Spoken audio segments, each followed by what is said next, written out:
an iPad 2 or the new Generation 3 iPad. So we'll try that once we open up this new iPad. And this is the first day that iPads are being delivered by, I got mine by UPS. I don't know if that's how all of them are being delivered.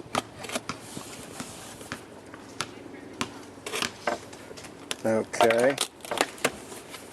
And the packaging is always good from Apple.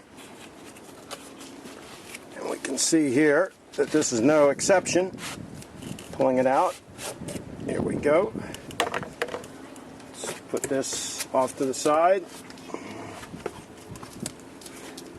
These off to the side.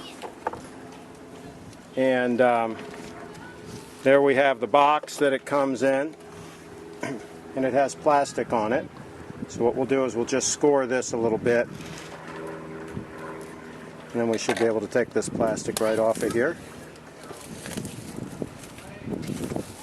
My assistant is helping me out here. I usually don't have an assistant, but today I have an assistant.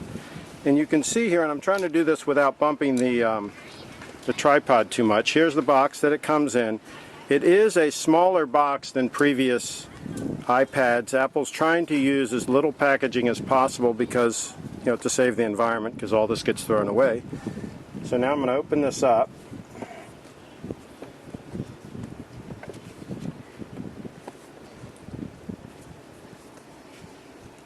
And you can see the presentation is beautiful, in a word. And you have this little tab here that you just simply pull this and the iPad lifts right off. Definitely thinner than my Generation 1.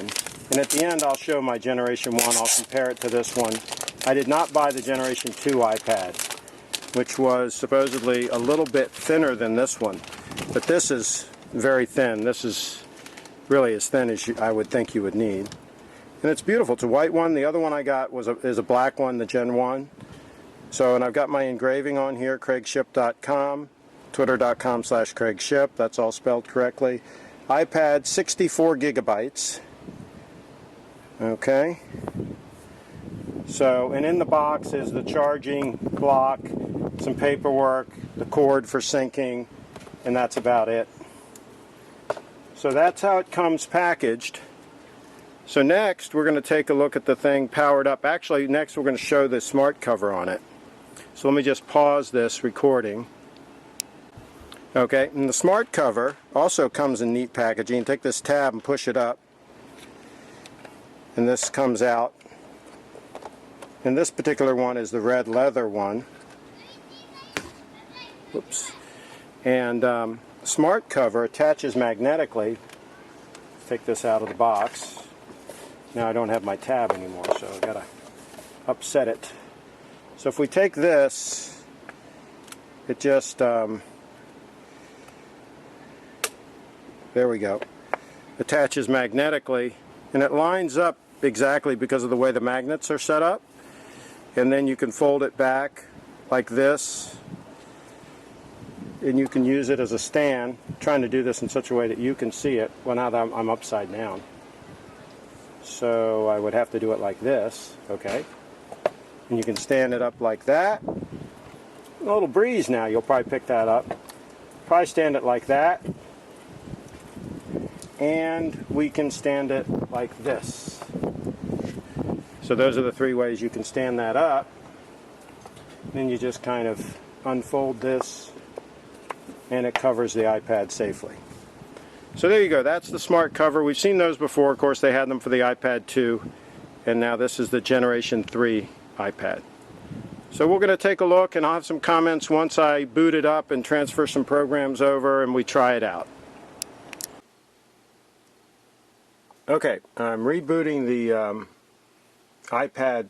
I'm going to call it iPad 3. It's third generation. It's referred to on the Apple receipt as iPad third generation. So I just restarted it. It did reboot rather quickly. It does seem very snappy compared to my iPad 1, which is sitting right here. We'll do some comparisons in a minute. And let me bring up photos here. Okay, that's good. And please excuse me if I do bump the tripod a little bit. Here's some photos I just took a few days ago of the Kaiser family fiddlers. Keister, I guess they pronounce it. And man, those photos do look sharp. The colors seem to really pop. Of course, you're not going to be able to see it on this video, but I'm just trying to give you my initial impressions here. They look pretty, they really do pop. So, go back here. Here's some photos that were taken outside. Yeah, absolutely gorgeous. So it looks like the photos do take advantage of this Retina display. I was concerned with whether or not they'd have enough resolution. Here's the case that I have my old iPad 1 in. I'm going to take it out of this case so that we're comparing apples to apples. Of course, the smart cover will not work on the old one. And start this one up. Go to Photos. And again, this is just my impressions here, right off the bat. And let's go to that same photo.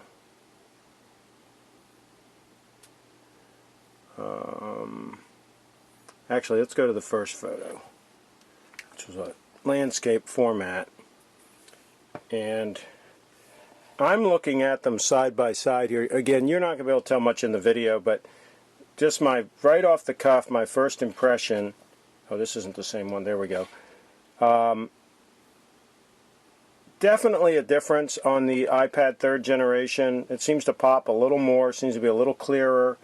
Not tremendously so. If you're just using this to show photos, I would say it's probably not worth the upgrade because they look pretty good on both. But they do pop a little more on this iPad 3rd generation. Okay, so let me get out of here. Actually, let me go back to home. Let me get to some videos.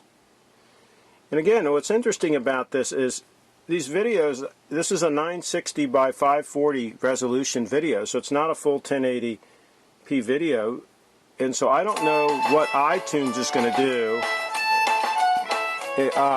with if these are going to be resized so that they'll be full 1080p. Looks very good, but you know, it looked great on the other one.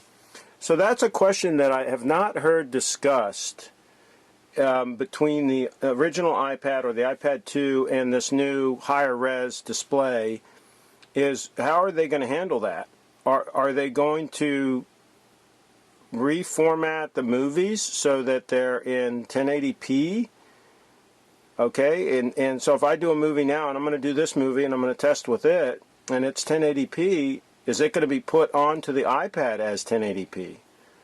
Or are they going to be sized down to this 960p or whatever resolution? So that's a question I've not heard debated.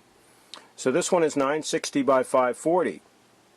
So it's not even 720p.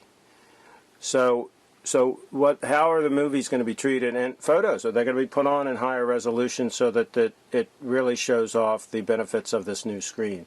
So I am happy with the machine. It seems very snappy, but we've got some unanswered questions as far as what apps are going to take advantage of in videos and photos. What is really going to take full advantage of this new high-res screen?